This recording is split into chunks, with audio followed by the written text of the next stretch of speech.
It is our first virtual conference due to COVID, which unfortunately is the case. We're sorry that you can't join us in person, but we're hopeful. With a lot of hard work and a little bit of luck, you'll be able to join us in person next year in 2022.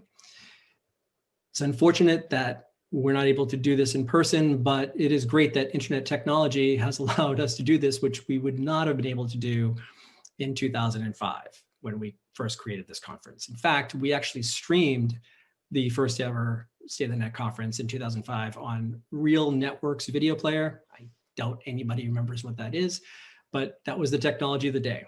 So we're thrilled that Zoom and YouTube and all these other tools exist, and we're able to connect and discuss these issues that are extremely important. The Internet Education Foundation takes no positions on legislation and or the issues that we're discussing today. We're a policy agnostic organization, but we're hopeful about the internet. As I said, we're thrilled that the internet has allowed us to have a virtual conference in lieu of a real conference. So we are very hopeful, but we don't take positions on legislation. We simply curate debates around critical issues and hopefully allow you to share different views and hear different perspectives on the policy issues. So we're very excited that you joined us. We have 2 days of programming. We go from 11 a.m. till sometime after 5 o'clock today.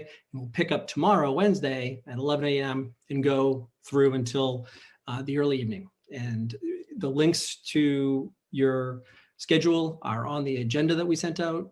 You can click on any one of those panels or keynotes and find a Zoom link that you can access that. There's only 2 Zoom links, one for Tuesday and one for Wednesday. So there aren't specific Zoom links for each panel. Please join along the conversation and post on Twitter using the hashtag #SOTN 2021. And we are at SOTN, which is our Twitter account. I think I also should mention the fact that my board of directors allows us to host policy agnostic events and discussions like this. And it's really incredible that such a great group of folks have allowed us to kind of be very neutral about these policy issues when it doesn't seem like there's a lot of neutrality these days. So we're really excited about that and really grateful. And we also have a great group of sponsors that sponsor State of the Net with the idea that we're going to host different perspectives and different points of views on some of the toughest issues that we have. We have Comcast, NBC Universal as a sponsor, in addition to Facebook, Verizon, Amazon, AT&T, NCTA, Twitter, Venable, CenturyLink Lumen, and the Internet Society DC chapter is webcasting this to their members.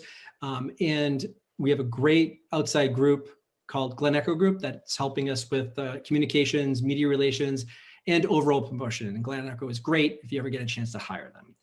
So moving on, as I said, this is a really tough time because of COVID. 500,000 Americans have passed away. It's a really devastating time. And we wanted to start off the conference by exploring some of the issues that COVID has presented in the context of internet policy. Recently, Congresswoman Anna Eshoo, who happens to be the co-chair of the Congressional Internet Caucus, sent a letter to the Biden transition team warning that disinformation around COVID vaccines could have a devastating impact and a real significant mortality impact with regard to the American people. Congresswoman Eshoo has been leading on COVID vaccine disinformation, which literally could kill tens of thousands if we don't get ahead of it. So Congresswoman Eshoo has been on the forefront of this.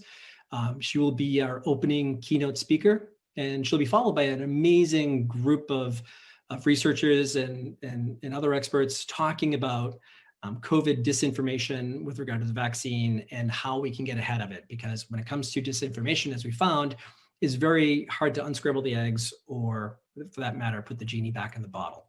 And we need to get past COVID so we can get the economy back and running, and we can avoid needless deaths. So with that, I'd like to introduce Congresswoman Anna Eshoo, who is, again, the co-chair of the Congressional Internet Caucus. One thing you may not know is that every Congress, every 2 years, Congresswoman Eshoo and her counterpart in the Congressional Internet Caucus create the Congressional App Challenge, which allows students around the country, high school and middle school students, to code an app and submit it to win their district's Congressional App Challenge. Over 300 members of the House of Representatives host a competition in their districts, and it is an official coding competition of the House. And she has shown great leadership on that, and we expect another 2 years of the Congressional Lab Challenge this year. So with that, I'd like to welcome Congresswoman Anna Eshoo, who is on the powerful Energy and Commerce Subcommittee, Energy and Commerce Committee, and she's also the chairwoman of the Health Subcommittee of the Energy and Commerce Committee. She's from the 18th, she represents the 18th District of California, and we're thrilled to have her as our co-chair and as our opening keynote speaker today. So to start things off, let's hear from Congresswoman Eshoo. Congresswoman